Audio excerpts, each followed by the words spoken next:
կարմիր գծերի հետ կապված, տեսեք, դուք ընդհանրապես մեկ տողով ասում եք, որ բողոքարկում եք, երբ որ նման հայտարարություն է լինում եւ ոնց որ անցնում ենք առաջ, բայց ինձ հետաքրքիր է, կարող եք բերել փաստեր, որոնք դրված են ձեր բողոքարկման հիմքում եւ դուք հանրությանը կարող եք ասել, որ այ տեսեք, այս ժամանակահատվածում այսքան բեռնաթափվել է կենտրոնը ու սա, այսինքն այս գործողությունները իրավաչափ են։ Իսկ դատարանն ասում է, որ սրանք իրավաչափ չեն ու պատճառաբանում է, որ բեռնաթափում էլ քաղաքին չի բերել։ Հիմա այս մասով դուք ինչ կարող եք ասել, կարող եք թվեր ունենալ, որ ծանրաբեռնվածության մասը կարողանաք ցույց տալ։ Անի ջան, նայեք, հիմա այն բողոքը, որ ներկայացվել է եւ որը որ փաստացի դատարանի կողմից անվավեր է ճանաչվել, դա կարծում եմ ոչ թե վերաբերվում է բուն բեռնաթափման, այլ արժեքին, որտեվ եթե հիմա մենք խոսում ենք նվյալ խնդրի մասին, շատերը արժեքից են բողոքում, ոչ թե բեռնաթափման խնդրից, չէ՞, կարծում եմ դուք էլ եք հիմա նույնը ասում, որովհետև այն խոսույթը, որ կա, որ գումարը բարձրացավ կարմիր գծերի, շատերը բողոքում են դրանից, այլ ոչ, որ դրանով բեռնաթափման խնդիրը լուծվեց, թե չլուծվեց։ Հիմա ինչ վերաբերվում է ձեր հարցին, թե հնարավոր է դա ինչ-որ թվային պատկերով ներկայացնել, առնվազն թվային պատկերով ինչի է դժվար ներկայացնել, որովհետև որպես այդպիսին շատ բարդ է այդ մեխանիզմը կիրառել, էլի, որովհետև եթե մենք նայում ենք օրինակի համար նախկինում տարեկան մինչև այս որոշումը ընդունել էլ, երբ որ 12,000 էր տարեկան վճարը, տասնյակ անգամ թվերը ավելի մեծ էին տարեկան փաթեթը, այսպես ասած, գներու կարմիր գծերի կայանման, քան հիմա, այսինքն այդ տեսանկյունից եթե որ մենք նայում ենք, այո, նաև այդ արժեքը շատ վարորդների ստիպել է, որպեսզի իրենք կենտրոնում հնարավորինս քիչ կայանում անեն եւ տարեկան փաթեթները ձեռք չբերեն հաշվի առնելով նաև գինը։ Այդ տեսանկյունից, այո, ինչպես նշեցի, որոշակի տեսանկյունից բեռնաթափում կա, բայց այդ բեռնաթափումը, եթե մենք առաջին հայացքից նայում ենք երթևեկությանը, խցանումներին եւ հոսքին, մարդկանց մոտ կարող է տարակուսանք հաղորդի մեզ հայտարարությունը, բայց ես ելնելով այդ թվերից, որը որ ներկայացրեցի, այո, որոշակի առումով նման արժեքի բարձրացումը զսպել է տարեկան փաթեթներ ձեռք բերելու եւ շաբաթներով, ամիսներով սեփական մեքենաները կենտրոնի տարբեր հատվածներում կայանալու խնդրից։ Իսկ եթե կարելի է, կարող եք նաև ներկայացնել հավաքագրումների ծավալը, ինչպես է փոխվել, այսինքն մինչ այդ ինչքան էր հավաքագրում, հիմա որ փոխվել է, գինը բարձրացել է, ինչքան է հավաքագրվում ու այդ ինչ խնդիր է լուծում, այսինքն ինքը էլի վերադառնում են բեռնաթափման խնդիր է լուծում, թե բյուջեն լցնելու խնդիր է լուծում։ Տեսեք, իրականում հասարակական տրանսպորտի հետ կապված ցանկացած փոփոխություն, որը իրականացնում է Երևանի քաղաքապետարանը, դա միտված է նրան, որպեսզի հավելյալ հավաքագրումների միջոցով նաև տրանսպորտային ցարցի բարելավում իրականացվի եւ այդ առումով ես կարծում եմ, որ մենք այստեղ հիմա եկել ենք եւ բախվել ենք մի հատ շատ լուրջ խնդրի առաջ, որի մասին ես հիմա կխոսեմ, որտեղ ես նախատեսել եի այդ մասին խոսել, բայց քանի որ դուք եք հարցը բարձրաձայնում, փորձեմ այդ կոնտեքստով խոսել, էլի։ Մենք ինչ ունեցանք, երբ որ տոմսային փաթեթները ներդրվեց Երևանի քաղաքապետարանի կողմից, այսինքն քաղաքանին ընդունեց այդ որոշումը, մենք փետրվար ամսից մեր ընդդիմադիր գործընկերների ջանքերով հասարակական տրանսպորտում ստեղծվեց մի անհասկանալի եւ ինչ-որ չափով նաեւ անկառավարելի վիճակ, որը բերեց հասցրեց մի կետի, որ արդեն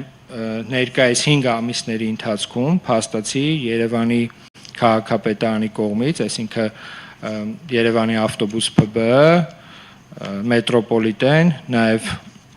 էլեկտրական ավտոբուս ՓԲ-ների կողմից ընդհանուր հաշվով ուրեմն հավաքագրվել է շուրջ 6 միլիարդ 30 միլիոն դրամ։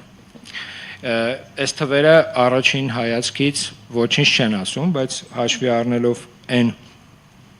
պատկերը, որ մենք ունենք եւ արդեն պատկերացնում ենք, թե հետագայում ինչ է լինելու, կասեմ հետեւյալը, որ այսպես ասած այդ ակցիաների արդյունքում մարդկանց ամեն կերպ փորձելու, որպեսզի իրենք չվճարեն, ասելով, որ գինը անիմաստ է բարձրացել, 100 դրամ պետք է մնար, 100 դրամով կարելի է նման տրանսպորտային համակարգը պատշաճ ձևով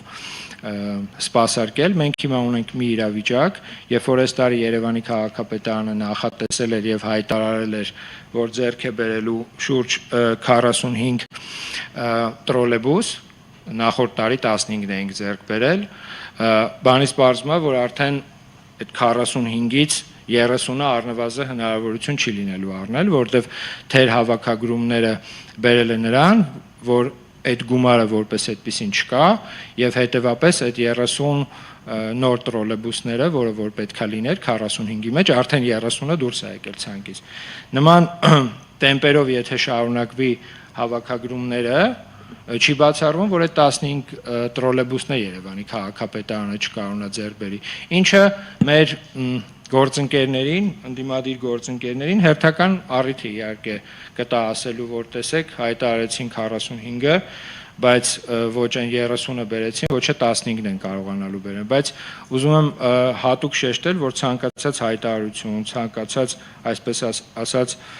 բողոքի բորբոքում նաև հղիա նման հետևանքներով, էլի, այսինքն հիմա մենք ունենք մի պատկեր, երբ որ այն մարդիկ անգամ, ովքեր որ պատշաճ վճարում էին, տեսնելով, որ չկա համապատասխան հսկողություն, կարելի ասել մնացած չվճարողների նման, իսկ այդ չվճարողները հիմնականում, այսպես ասեմ, էլի, դրանց մեջ գուցե եւ կան մարդիկ, ովքեր որ դեմ էին ի սկզբանե առասարակես փոփոխություններին, բայց կան նաեւ մարդիկ, ովքեր որ այդ իրավիճակից օգտվում են եւ կատեգորիկ չեն վճարում, էլի, իսկ այդ չվճարումները բերել է, այսպես ասած, բյուջեի տեսանկյունից որոշակի խնդիրների եւ Երևանի քաղաքապետարանը չի պատրաստվում, էլի, այլ ոլորտից, պայմանական հանրակրթության ոլորտից գումար պայմանական կտրի եւ ներդնի հասարակական տրանսպորտի մեջ, այսինքն այն բոլոր չվճարումները, որ կատարվում են հասարակական տրանսպորտում, դա բերելու են նրան, որ նոր շարժակազմերը էլ ավելի ուշ են Երևանի քաղաքապետարանի կողմից ձեռք բերվելու եւ այն խնդիրները, որ առաջանում են հասարակական տրանսպորտում, գուցե ավելի դժվար Երևանի քաղաքապետարանի կողմից դրանք կարգավորվեն։ Խոսքը վերաբերվում է հիմնականում բնականաբար շարժակազմներին, բայց սրա մասին ավելի լավ է խոսել, իրավիճակը ներկայացնել, քան հետո տարբեր մեղադրանքների արձագանքել։ Հիմա նաև դուք տեղյակ եք, որ Երևանի քաղաքապետարանը նախաձեռնել էր հասարակական տրանսպորտում չվճարողների համար տուգանք սահմանել, դա շարունակում է մնալ մեր օրակարգում, սակայն ամբողջությամբ գտնվում է ազգային ժողովի տիրույթում, քանի որ այդ որոշումը իրենք պետք է իրականացնեն, բայց եւս մեկ անգամ արձագանքելով նաև այդ կարմիր գծերի գումարներին եւ հավաքագրումներին, ուզում եմ ասել, որ այդ հավաքագրումները, որոնք բնականաբար ավելին են, քան նախկինում են եղել, հիմա թվային պատկերը կդժվարանամ ձեզ ասել, եւս որպես այդպեսին պետքա ծառայի հասարակական տրանսպորտին, ոչ միայն նոր շարժակազմերի, նոր առանձնացված գծերի, ճանապարհների, գուցե նաև կառուցման աշխատանքներին, ամեն դեպքում հասարակական տրանսպորտի հետ կապված, ինչպես նաև ձեր նշված կարմիր գծերի մասով, ես ասացի արդեն որտեղ են մեր խնդիրները։